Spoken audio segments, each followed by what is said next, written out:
Shalom, salam sejahtera bagi Bapak, Ibu, dan saudara-saudariku yang terkasih dalam Kristus. Hari ini kita akan masuk dalam pertemuan ketiga dari bulan Maria dengan tema Maria Bunda yang Berduka.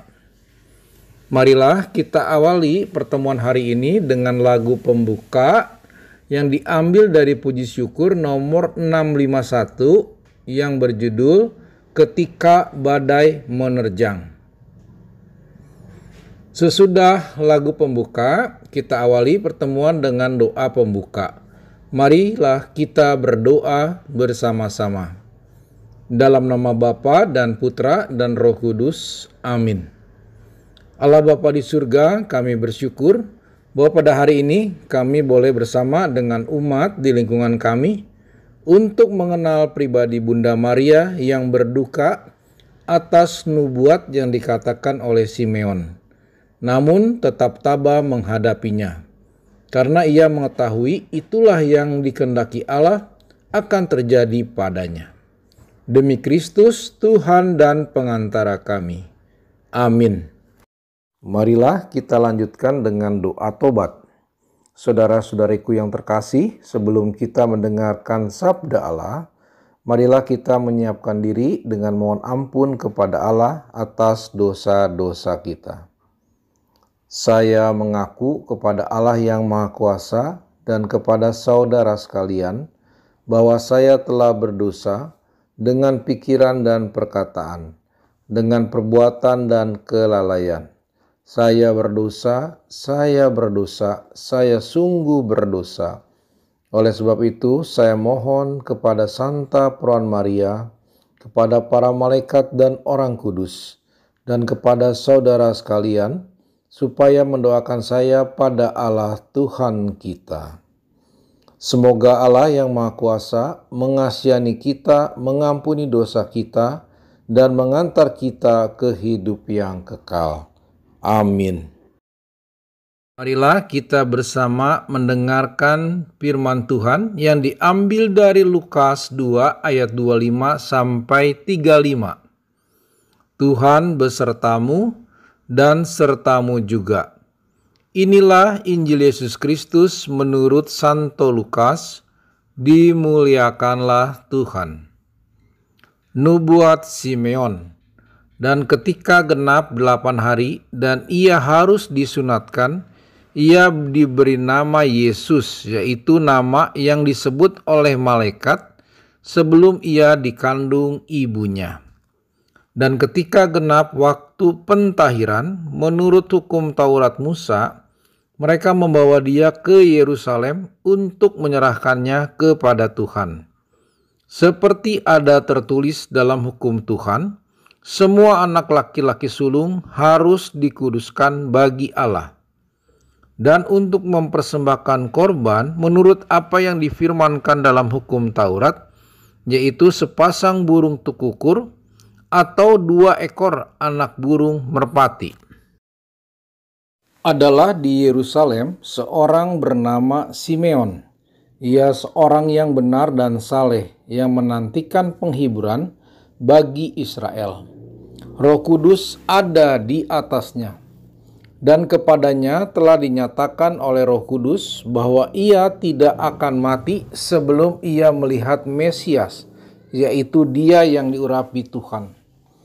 Ia datang ke bait Allah oleh Roh Kudus.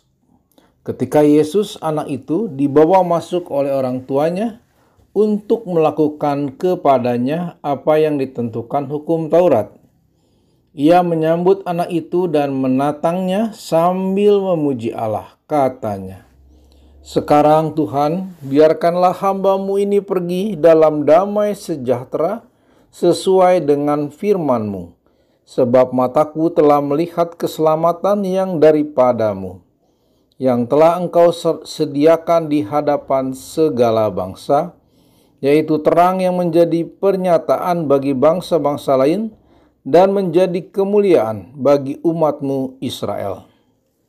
Dan bapak serta ibunya amat heran akan segala apa yang dikatakan tentang dia. Lalu Simeon memberkati mereka dan berkata kepada Maria, ibu anak itu, "Sesungguhnya anak ini ditentukan untuk menjatuhkan atau membangkitkan banyak orang di Israel dan untuk menjadi suatu tanda yang menimbulkan perbantahan. Dan suatu pedang akan menembus jiwamu sendiri supaya menjadi nyata pikiran hati banyak orang." Demikianlah Injil Tuhan, terpujilah Kristus. Marilah kita masuk di dalam renungan. Bapak, Ibu, dan saudara-saudariku yang terkasih, kedatangan Bunda Maria dan Yusuf membawa Yesus ke Bait Allah bertujuan untuk dikuduskan di Bait Allah. Ada seorang saleh, yaitu Simeon, yang sudah lama berdoa kepada Allah agar sebelum ia meninggal, ia dapat melihat Mesias yang akan menyelamatkan umatnya. Melihat kedatangan Maria, Yusuf, dan bayi Yesus, ia sangat gembira karena Allah mengabulkan doanya dan melihat keselamatan di dalam diri Yesus. Selain itu, ia menubuatkan kepada Bunda Maria bahwa ada pedang yang akan menembus jiwa Maria. Para ahli Alkitab menyimpulkan bahwa pedang adalah duka-duka yang dialami Maria di dalam kehidupannya, yaitu sebanyak 7 duka, di antaranya yaitu nubuat Simeon, melarikan diri ke Mesir, hilangnya Yesus di Bait Allah, perjumpaan dengan Yesus dalam menjalani hukuman salib, Yesus wafat, lambung Yesus ditikam, dan jenazahnya diturunkan dari salib, dan Yesus dimakamkan. Duka dapat didefinisikan sebagai susah hati, sedih hati, nestapa, sedih yang amat sangat mendalam. Walaupun Bunda Maria telah dipilih Allah sebagai Bunda Yesus, Maria tetap mengalami duka, bahkan duka yang sangat menyedihkan hatinya, karena Yesus sebagai anak yang dibesarkan dengan penuh cinta kasih, harus mati dalam kondisi yang mengenaskan.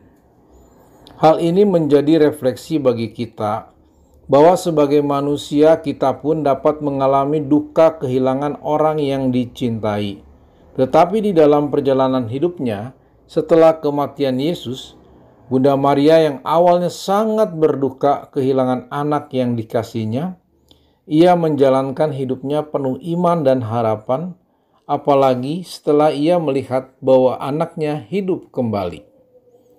Ia tinggal dengan para murid dan menjadi bunda yang memberi semangat dan doa bagi para murid Yesus agar tetap setia di dalam perutusan mereka mewartakan kabar keselamatan dalam diri Yesus Kristus. Yang menjadi refleksi bagi saya adalah, apakah sampai saat ini saya masih berduka dengan hal-hal yang menyebabkan saya kehilangan orang yang dikasihi atau hal-hal lain yang membuat saya berduka? Kemudian, apakah saya mampu menerima duka saya sebagai salib saya dan melangkah maju untuk selalu percaya kepada kehendak Allah? Apakah saya mau dan mampu berbela rasa dengan orang-orang di sekitar saya yang juga mengalami kedukaan? Marilah kita melanjutkan dengan doa umat. Setelah doa umat selesai, dapat dilanjutkan dengan doa rosario. Setelah doa rosario selesai, kita tutup pertemuan hari ini dengan doa penutup. Marilah kita berdoa bersama-sama. Allah Bapa di surga, Bunda Maria telah menunjukkan kesetiaan kepada kehendak-Mu. Walaupun ia menerima nubuatan dari Simeon bahwa ia akan mengalami duka sepanjang hidup, terutama kehilangan putranya yang dikasihi. Semoga kami pun mau belajar meneladani sikap Bunda Maria hingga akhir hayat kami. Demi Kristus, Tuhan dan pengantara kami. Amin. Tuhan besertamu dan sertamu juga. Semoga saudara sekalian dilindungi, dibimbing dan diberkati oleh Allah yang Maha Kuasa dalam nama Bapa dan Putra dan Roh Kudus. Amin.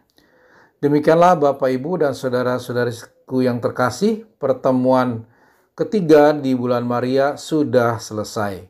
Marilah kita tutup pertemuan hari ini dengan lagu penutup diambil dari puji syukur nomor 639 yang berjudul Lihat Bunda yang Berduka. Demikianlah Bapak, Ibu, dan saudara-saudariku yang terkasih dalam Kristus. Materi hari ini semoga bermanfaat bagi kita semua. Tuhan Yesus memberkati. Amin.